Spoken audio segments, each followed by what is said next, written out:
BSides DC would like to thank all of our sponsors, and a special thank you to all of our speakers, volunteers, and organizers for making 2018 a success. The talk I'm going to give is actually a prepared talk, and I'll make it available to the organizers after this, and you're welcome to share it and so forth. It's a privilege to be here, and I mean that. If you came in my office, you'd find that I've done this forever. I've had a sign on the wall that says, work like hell, share all you know, abide by your handshake, have fun. I actually stole that from Harold Edgerton, who invented the stroboscope. If you've seen the picture of the perfect drop of milk or the bullet going through the apple, that was on his wall, and I've adopted it. And the reason I mention that is because your invitation embodied all four of those things, and so I very much appreciate it. There's a lot to say, and some of it has the subtle characteristics that all of you know only too well. Nevertheless, I'm going to try to be crisp. I must make one small disclaimer, though, and that is, as you know, I work for Incutel, and my speaking here is I'm speaking for myself and not Incutel. At the same time, outreach is part of what we try to do, and we appreciate the opportunity to give back to the community here today and wherever we can. I'd be happy to discuss that one-on-one at the break or some other time, or you can connect to one of my colleagues who are milling around here today, and we have a spot outside and so forth. All that said, let me just get down to it. When I was younger, I used to say that I lived in the future. And most people who would say that are thinking of William Gibson, whose remark you probably well know, which is that the future is already here, it's just not evenly distributed. But I don't mean it that way, actually. What I meant was that I was staring into the fog of the future as hard as I could stare so as to pick a path through it. Some of you will recognize a verse from 1 Corinthians chapter 13. For now we see through a glass darkly, but then face to face. Now I know in part, but then I shall know even as I am also known. Which I mention because in the original Greek, the dark glass is a word with substantial cybersecurity import. It is enigma. I will turn to this point shortly, but in the meantime, let me be clear. Cybersecurity and the future of humanity are now conjoined. Each of cybersecurity's core realities carries policy freight, but full analysis of that is a bit too subtle for this morning's short exercise. However you feel about the origins of the world, it is now our world. We are evolving it. Our intervention in evolution is just more evolution, but at a faster clock rate. Changes that depend on the favorable allotment of random perturbations take geologic time, including the time to test for side effects. Changes that are designed may have just as many unforeseen consequences, but the equilibria they punctuate are of much shorter duration, often a duration short enough that there's little real stability between episodes of punctuating change. By analogy, as wind strengthens at sea, waves stop getting higher and they start getting closer together. In my career, I've seen enough of these cycles of stability and surprise to find the description apt, even if the cadence is a bit arrhythmic. The most challenging security RFP, request for proposal, I ever received had exactly 3 bullets. Assess us thoroughly, tell us how we compare to our peers, and stream us engineering change orders that keep us at constant risk. And despite the brevity and clarity of that, it was simply impossible to meet. Keeping at constant risk was, and I think remains, a bugaboo. The root source, of course, of risk is dependence, especially dependence on the expectation of stable system state. Dependence is not only individual but mutual, Not only am I dependent or not, but rather a continuous scale, asking whether we are dependent or not. And it is called interdependence. Interdependence is transitive, hence the risk that flows from interdependence is also transitive. If you depend on the digital world, and I depend on you, then I too am at risk from failures in the digital world. If individual dependencies were only static, they would be eventually evaluable. But we regularly and quickly add dependence to new things. Then that added dependence matters because we each and severally add risk to our portfolio by way of dependence on things for which their very newness confounds risk estimation and thus risk management. Interdependence within society today is absolutely centered on the internet beyond all other dependencies except in climate. And the internet has a time rate of change 5 orders of magnitude faster than climate does. Remember, something becomes a critical infrastructure as soon as it is widely enough adopted. Adoption is the gateway drug to criticality. One thing we see here is that there's a kind of oscillation going on. 30 years back, you would take your data to where the computing was, University Central Computing Facility perhaps. Then inventions made it possible to move the computing to where the data was, and every worker came to have something on their desk with which to do that processing. Then came the twin innovations of virtualization and software-defined networks, so the distal end of the connection is once again merely a display tool, while the data has again gone to where the computing is, only now we're not so sure where is. The next oscillation has already begun, but it, like the future, is unevenly distributed. Computing is going back to where the data resides, in the sensor fabric per se. At each stage of an evolution, the best X ever produced is also the last X ever produced when it is itself rendered irrelevant by the leading edge of the next phase. Unless we have become as gods, some mix of the unexpected and our adaptations to it will be that of which the future is made. Every invention we make proves either non-viable, which is to say, a non-functional mutation within our human design ecosystem, or viable, which is to say it seizes an hitherto unoccupied niche, either by creating that niche or stealing it from whoever occupies it now. Whether creating or stealing a niche does not matter, since over time the number of niches increases, at least until there is a catharsis, which in the original Greek meant cleansing or purification. The important thing to realize from a biologic analogy is that to the biome, to the occupier of a niche that was here yesterday and will be gone tomorrow, extinction is a surprise. No tree can say, time to move uphill. No salamander can say, I need to mutate. The evolutionary change depends on this unpredictability. Otherwise, yesterday's winners are tomorrow's winners. Yesterday's dominant species only get more dominant tomorrow.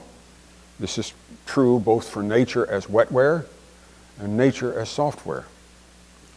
I trust that some of you have read Nassim Taleb's work, such as The Black Swan, for which if not the, central point is that as the tails of a distribution get fatter, the average, the mean, the predictable becomes a function of the distribution's extreme values, and all the rest of the distribution is so much window dressing.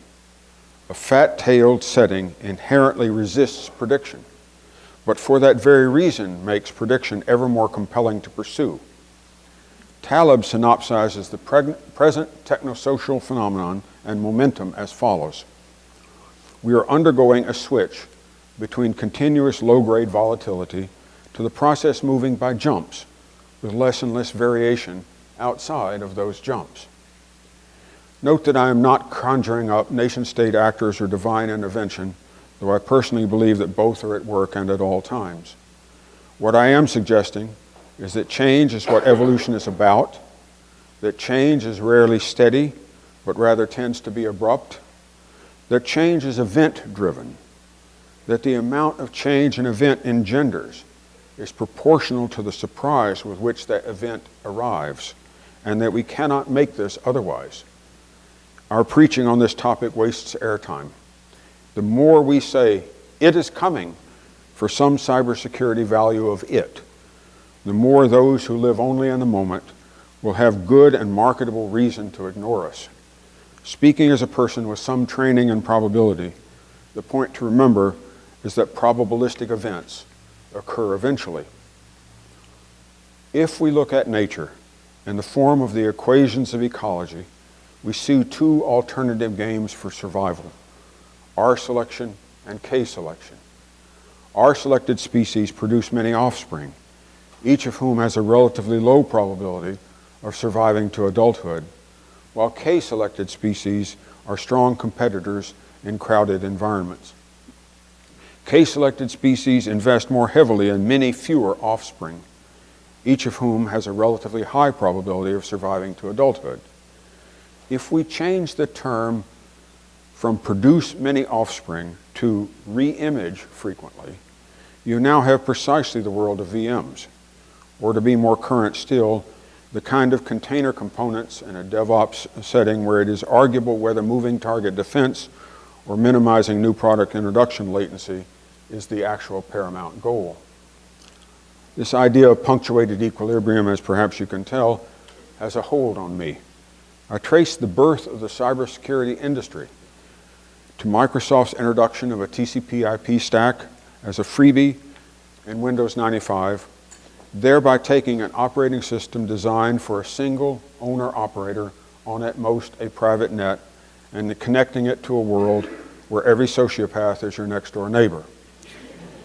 That event was the birth of our industry, though the fact was unnoticed at the time.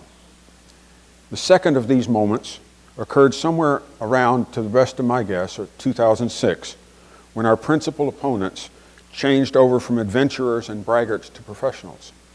From then on, mercenaries, some armed with 0 days, have dominated. The defense response has been varied, but the rise of bug bounty programs and software analysis companies are the two most obvious. An Internet of Things with a compound annual growth rate of at least 35% will be more like anabolic steroids than anything for at least those two. 2 Augusts ago, we passed a third such moment. The DARPA Cyber Grand Challenge showed that vulnerability finding and fixing, which has heretofore required human experts, may shortly come within the ken of fully automatic programs, or shall we say, algorithms that are today at the upper level of skill with some sort of intelligence soon to follow. As with both of the previous two turning points, the effects will reverberate for the indefinite future. I've long argued that all security technologies are dual use. And the day after the Cyber Grand Challenge, Mike Walker, the DARPA program manager in charge of it, said as much on camera. I cannot change the reality that all security tools are dual use. Those who wrote, whenever any form of government becomes destructive, it is the right of the people to alter or abolish it, that's in the Declaration of Independence, also wrote, the right of the people to keep and bear arms shall not be infringed. That's in the Second Amendment. And they broke both at a time when the weapons of the yeoman farmer were on par with the weapons of the infantryman. In the intervening centuries, weapons of infantry have so far surpassed those of the yeoman that any right of the people to abolish destructive government could not rely on weapons kept at home. But relative might between state and non-state is today closer than it has been at any time since 1791.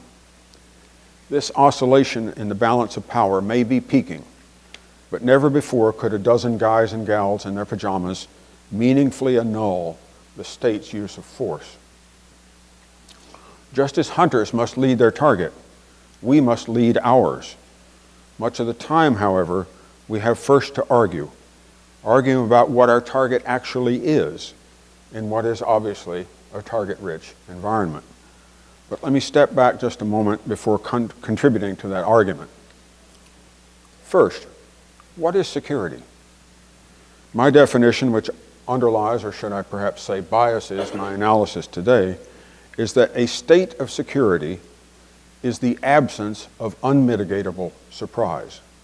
Let me repeat that. A state of security is the absence of unmitigatable surprise.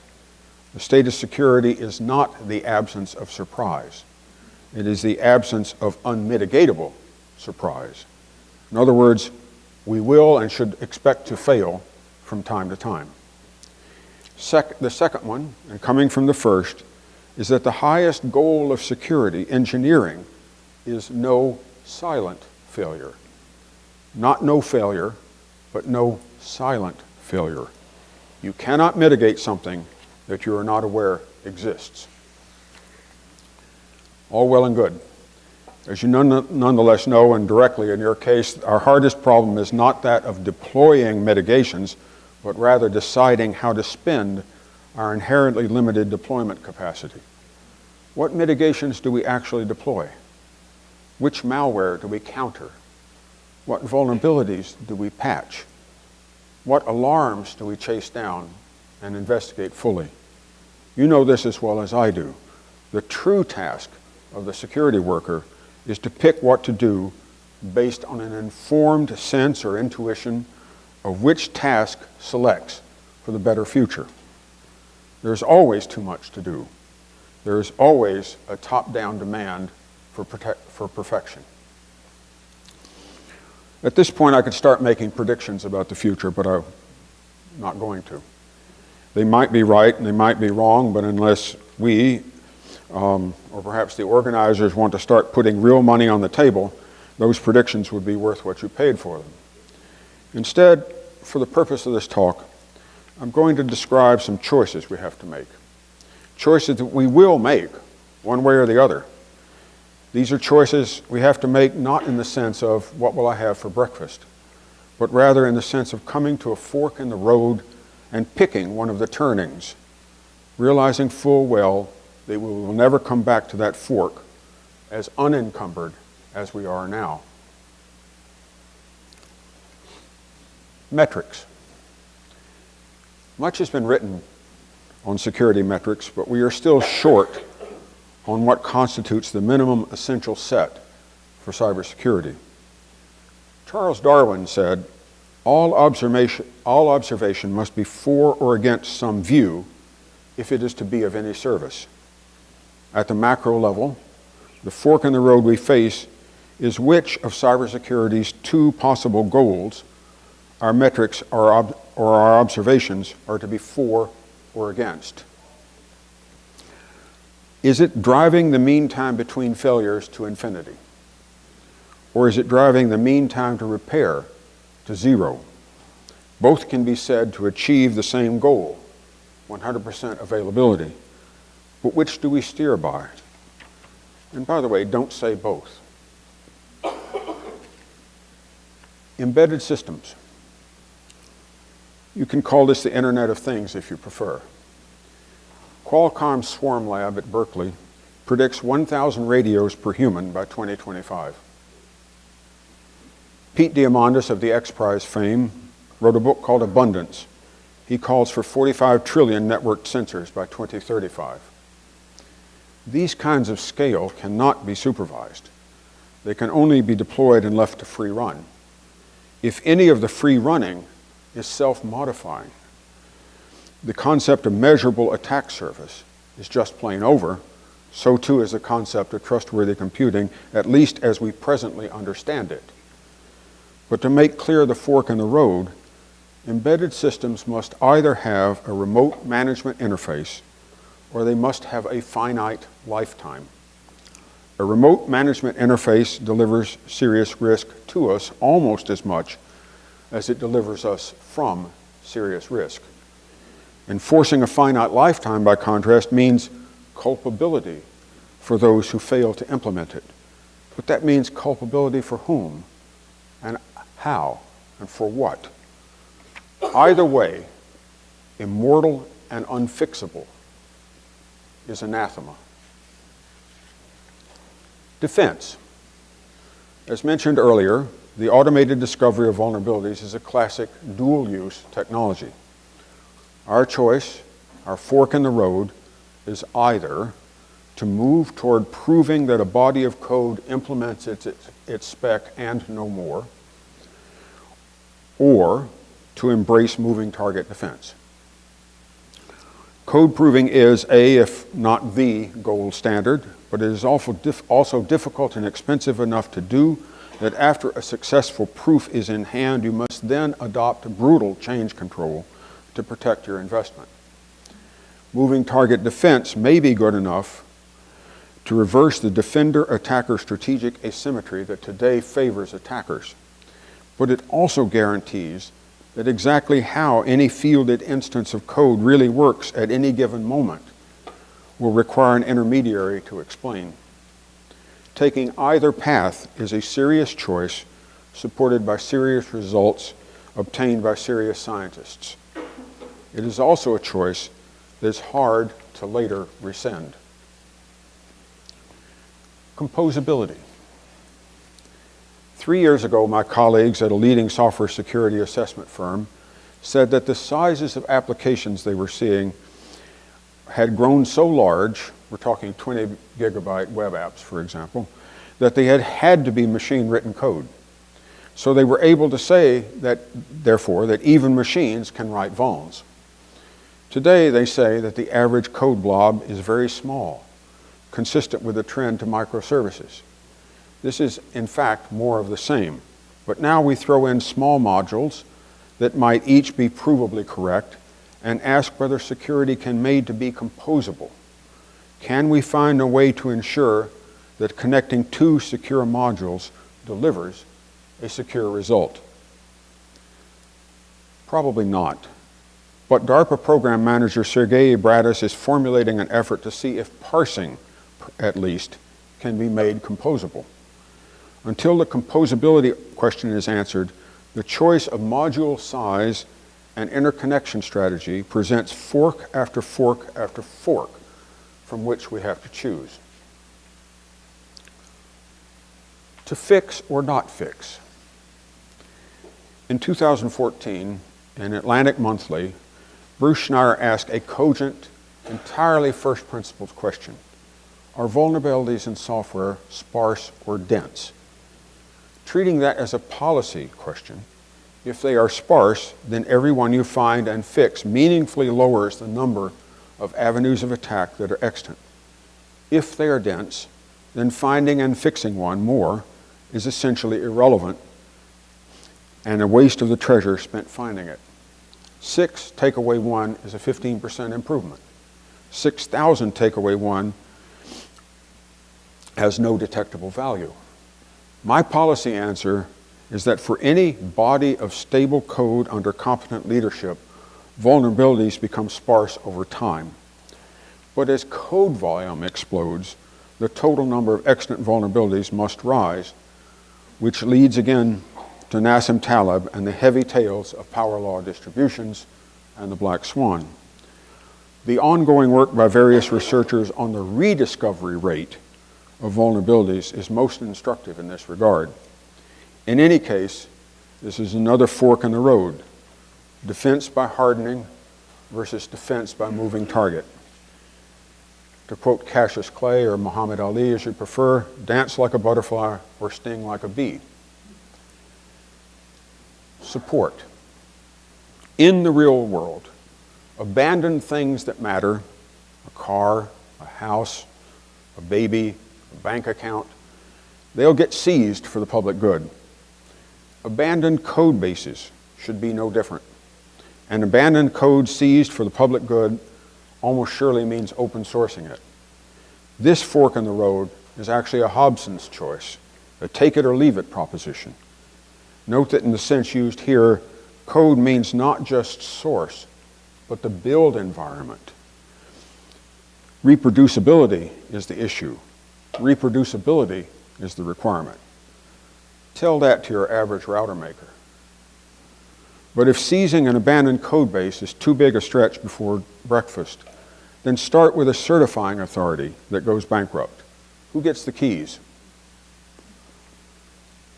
Machine learning. Algorithms that are self-modifying are either blindly trusted or they must be interrogatable, by which I mean that you must be able to get an understandable, coherent, checkable answer to the question, hey, algorithm, why did you just do that? Yet as data volumes grow, algorithm efficiency becomes more crucial. But the more efficient the algorithm, the less interrogatable it is. This was the exact theme of a workshop held by Morgan Stanley and the Santa Fe Institute in October of 2014 entitled, Are Optimality and Efficiency the Enemies of Robustness and Resilience? For what it is worth, every speaker said yes. If we choose the blind trust fork, then that is what we do. We blindly trust, thereby setting in place the precondition of a silent failure. If we choose the fork that requires interrogatability, then we have in front of us today a research-grade problem to solve before there's any more deployment. And we give up optimality and efficiency for robustness and resilience because we have to. This fork presents itself anew every single day we put something into production. Who and where? A public safety argument mandated that we geocode all cellular devices in real time. Do we use a public safety argument to mandate geocoding the internet? If so, we have a change to the dynamic of both attack and service provision, in addition to a new duty for ISPs. Of course, if cellular endpoints come to overwhelmingly dominate the client-side internet, which now seems likely soon to be true, parts of this question may become largely moot. Nevertheless, since 1684, Westphalian states have had a monopoly on the legitimate use of force within their territory. For that to have continuing relevance, cyberspace must be balkanized, and each state must amass the means to project cyber force. Yet, as we know, with enough interconnections, physical boundaries and cyber boundaries lose all correlation. So states increasingly define cyber territory by where their subjects electronically go, whether by destination control in the Chinese style or data control in the EU style. And so appears a second impetus to geocode the internet, the merger of national security with domestic tranquility. Prioritization. Amongst the classic triad of confidentiality, integrity, and availability, we have heretofore prioritized confidentiality, especially in the military sector. That will not be the case going forward. In the civilian sector, integrity will supplant confidentiality as the highest goal of cybersecurity, if for no other reason than a growing dependence on data-driven algorithms. Confidentiality may not even be in position number 2. That may turn to be availability.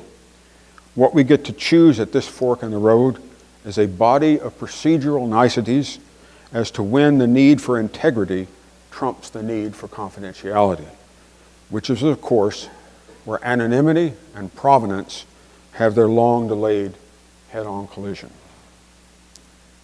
This, in turn, leads to data mitigation. We have to soon choose what we want to happen when stolen data is, for example, not just exposed, but also put on a blockchain from which it cannot be erased. Put differently, assured data deletion is far harder than permanent data retention. Yet many civilized goals, including but hardly limited to the right to be forgotten, require the sealing of records or their outright destruction. Which do we give up? The slick usefulness of immutability or information crime becoming unmitigatable? What does consent of the governed mean when a technology can and does trump a court order? Might we say that the fork in the road is whether a technology that trumps a court order makes us choose between variants of libertarianism, or is it a characteristic of what technology must be found to be inherently unlawful? What is to be done when contraband information appears in an otherwise innocent blockchain?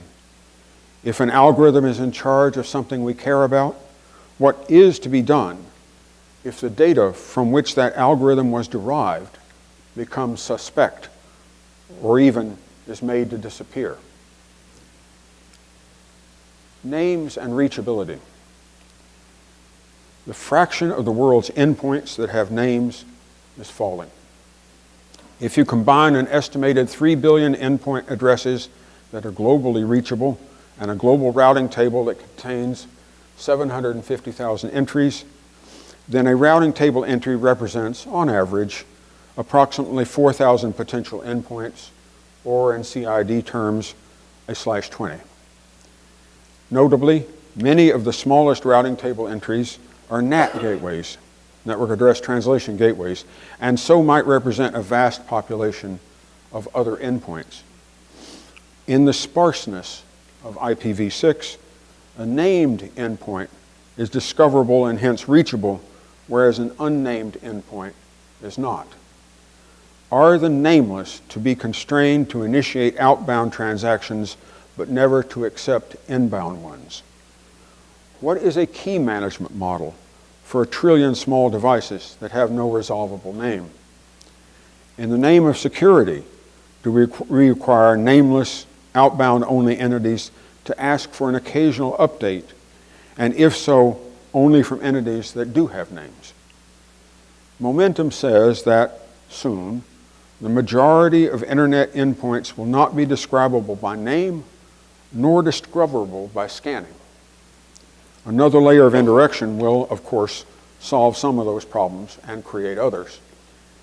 Provenance and forensics are going to be all but surely deeply affected. So what really is the meaning of taking the fork that leads to namelessness? More to the point, do we dare take it if we can't answer that question? Analog. The most telling fork in the road of them all is whether we retain an ability to operate our world, or at least the parts we would call critical, by analog means. Analog means, and only analog means, do not share a common mode failure with the digital world at large. But to preserve analog means requires that they be used, not left to gather dust on some societal shelf in the hope that when they are truly needed, they will work. This requires a base load, a body of use and users that keep the analog working. There's a genuinely substantial debate going on now in Sweden over whether cashlessness and exactly what regulatory mechanism for keeping a base load of cash processing in place is societally necessary. As the difference between Sweden and Puerto Rico shows, being cashless by design and being cashless by accident is equivalent. Senator Angus King's Senate Bill 79 is pending. It would require that the electric grid be operable by analog means. Frankly, it needs your support. But entirely uniquely, keeping the analog working is also a civil rights issue.